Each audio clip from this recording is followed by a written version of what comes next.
was through a process of discovery of, this is not a system that was built for me, that I really tried to start exploring, what would it mean to learn with my body? And the fact is I was already doing that in my capoeira class, in my dance class, in my yoga classes.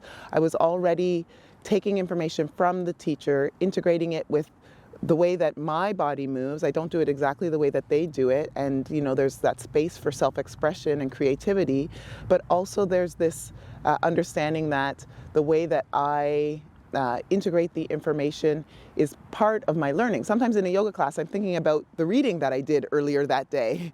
Or, in a martial arts class, the professor or teacher would say, when we're upside down, we're on our hands, your leg is in the air, and that straight line allows you to, he's Brazilian, so he would use expressions like extend the concept. And I would think what does that mean if you, extend your arm or extend your leg and you're extending a concept? And so, because I was, while I was doing martial arts, I was a graduate student and doing a lot of reading, I often found that, when we're doing push-ups or when I'm extending the concept with my leg, I would be thinking about some of the things that I had read earlier that day. And so to me, the moving, the thinking, the learning was all one.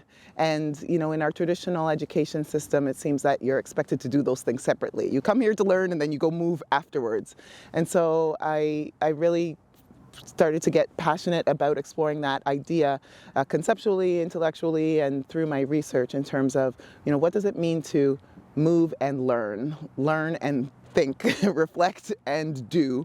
That is the foundation of a decolonial practice, is to be aware of what is and what could be, and to constantly be thinking and doing.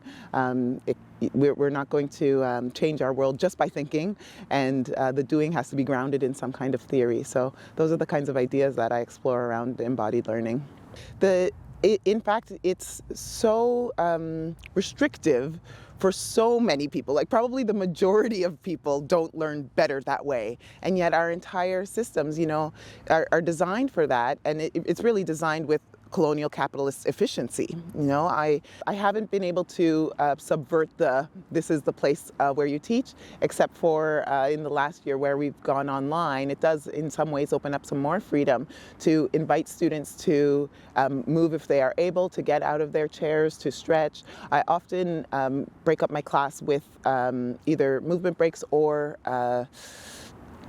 mental health check-ins, and when we do that, I do ask them to change their position. So it doesn't matter how they change it, but just to try something different.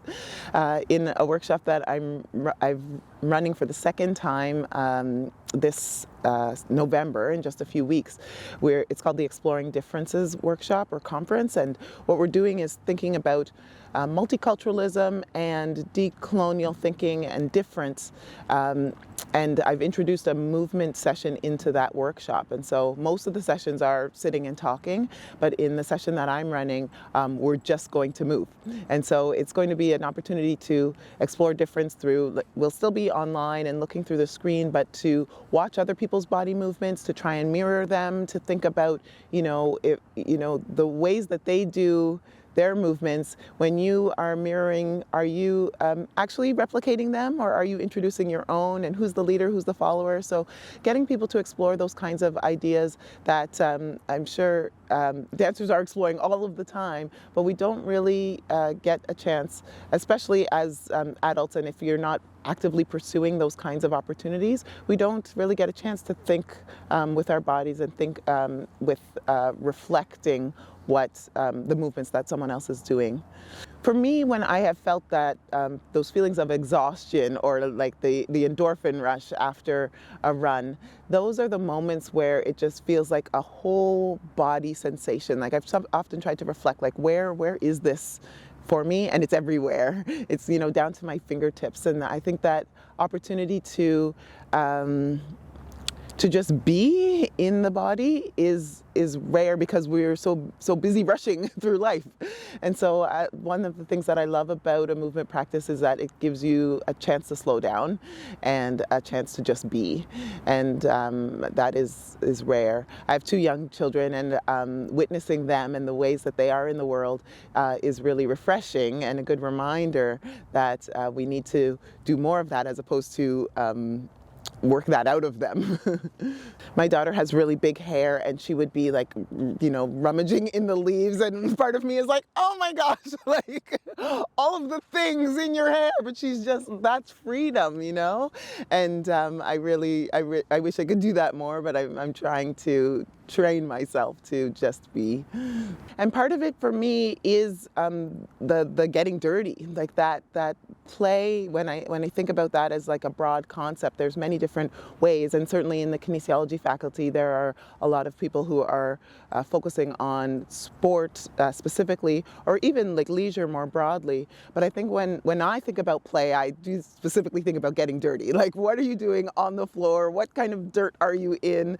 How do you or can you enjoy that? And I think that's something that was specifically taught out of me, that like you should not get dirty, that getting dirty means more work for my mother specifically. And so I was taught to not get dirty, to not play. And so finding ways to incorporate that into life, I think, is vivifying.